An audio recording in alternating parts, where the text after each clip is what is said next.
OBC के लोगों को ब्राह्मण हमेशा इस काम पे लगाता है कि इनको मुसलमानों से लड़ाई करने के काम पर लगाते रहो। जब ये मुसलमानों से लड़ाई करने के काम पर लगे रहेंगे तो ये अपने हक अधिकार की आवाज बुलंद नहीं करेंगे, और जब ये अपने हक अधिकार की आवाज बुलंद नहीं करेंगे तो इनके हक अधिकार पर ब्राह्मण कब्जा कर करके रखेगा। आजादी के 72 साल में हमारी गिनती हिंदू के नाम पर करते रहे और हमारे सारे हक अधिकार पर ब्राह्मणों ने कब्जा कर लिया। मुल्क की आजादी के 72 साल में इस देश में जानवरों की गिनती हुई, कुत्तों की गिनती हुई, हिजड़ों की गिनती हुई, मगर जो हम लोग हैं 52% ओबीसी के लोग, हमारी गिनती नहीं हुई। तो ब्राह्मणों ने बाबरी मस्जिद का मामला खड़ा कर दिया, राम जन्मभूमि का मामला खड़ा कर दिया, और ओबीसी के लोगों को बाबरी मस्जिद के मामले में आगे कर दिया, राम जन्मभूमि के मामले में आगे कर दिया। बाबरी मस्जिद गिरा दी गई। और जो ओबीसी की नौकरियां थी, जो 12 करोड़ नौकरियां ओबीसी को मिलने वाली थी, वो ओबीसी को नहीं मिली, उस पर ब्राह्मणों का आज भी कब्जा है।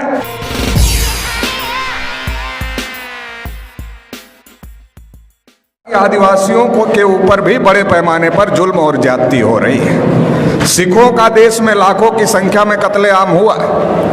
लिंगायत लोग लाखों की संख्या में मोर्चा निकाल कर कह रहे हैं कि हम हिंदू नहीं हैं, हमारा स्वतंत्र धर्म है, लेकिन उनको जबरदस्ती से हिंदू बना करके रखा जा रहा है। क्रिश्चियनों की चर्चेज पर हमले किए जा रहे हैं। बुद्धिस्टों के जितने बड़े बड़े सेंटर हैं उस पर ब्राह्मणों ने कब्जा कर लिया है। मुसलमान के घर के अंदर किस चीज की बिरयानी पक रही है ये मुसलमान नहीं तय करता है। मुसलमान के घर के अंदर किस चीज की बिरयानी पक रही है ये तय करने का काम आरएसएस, बजरंग दल और विश्व हिंदू परिषद के गुंडे करते हैं। कभी भी किसी मुसलमान को मॉब लिंचिंग का शिकार बनाया जाता है।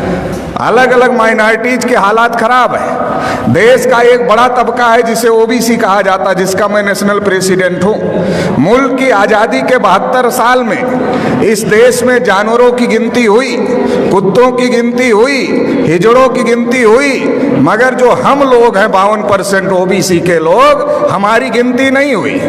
ओबीसी के लोगों को ब्राह्मण हमेशा इस काम पे लगाता है कि इनको मुसलमानों से लड़ाई करने के काम पर लगाते रहो। जब ये मुसलमानों से लड़ाई करने के काम पर लगे रहेंगे तो ये अपने हक अधिकार की आवाज बुलंद नहीं करेंगे, और जब ये अपने हक अधिकार की आवाज बुलंद नहीं करेंगे तो इनके हक अधिकार पर ब्राह्मण कब्जा कर करके रखेगा। आजादी के 72 साल में हमारी गिनती हिंदू के नाम पर करते रहे और हमारे सारे हक अधिकार पर ब्राह्मणों ने कब्जा कर लिया।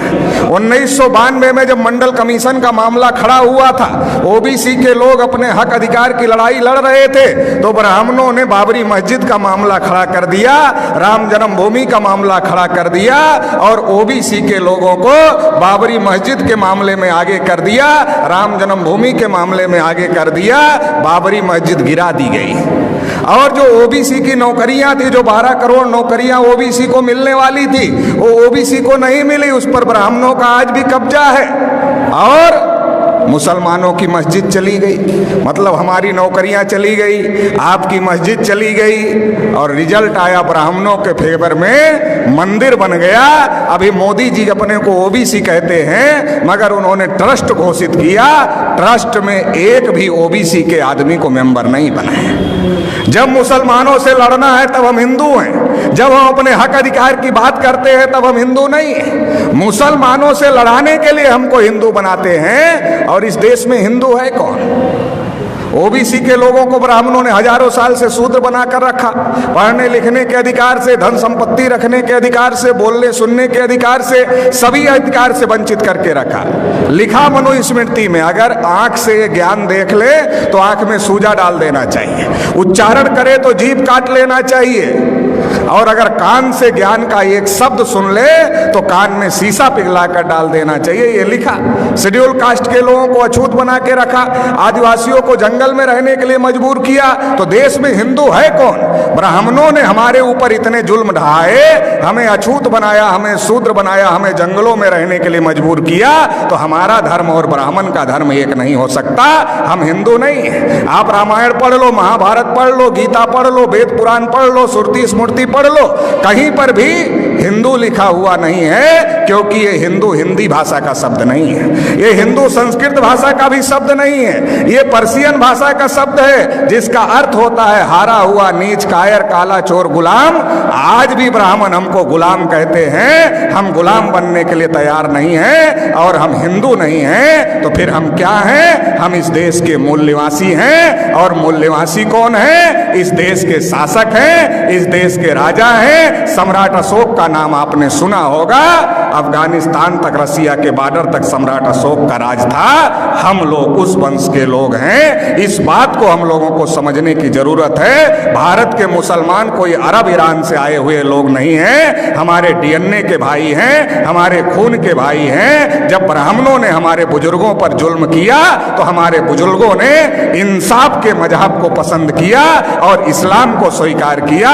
भारत में जो मुसलमान हैं हमारे डीएनए और खून के भाई हैं। इस बात को ब्राह्मण जानता है, इसलिए दंगे में हम मरे या दंगे में आप मरे, ब्राह्मण की सेहत पर कोई फर्क नहीं पड़ता है। हमारे और आपके बीच में ब्राह्मण आ गया है, उसको बीच से हटाना होगा, भाई को भाई से गले लगना होगा। ब्राह्मणों ने हजारों साल से हमको मजलूम बना के रखा, 72 साल में मुसलमानों को मजलूम बना दिया है। इसलिए मजलूम को इकट्ठा होना होगा और जो ब्राह्मणों ने नाइंसाफी का निजाम कायम किया है इसे ध्वस्त करना होगा और इंसाफ कायम करना होगा। इंसाफ की इस लड़ाई में आप साथ देंगे, इतना ही कहते हुए आपने मुझे सुना, इसके लिए आभार, धन्यवाद। जय मुरली।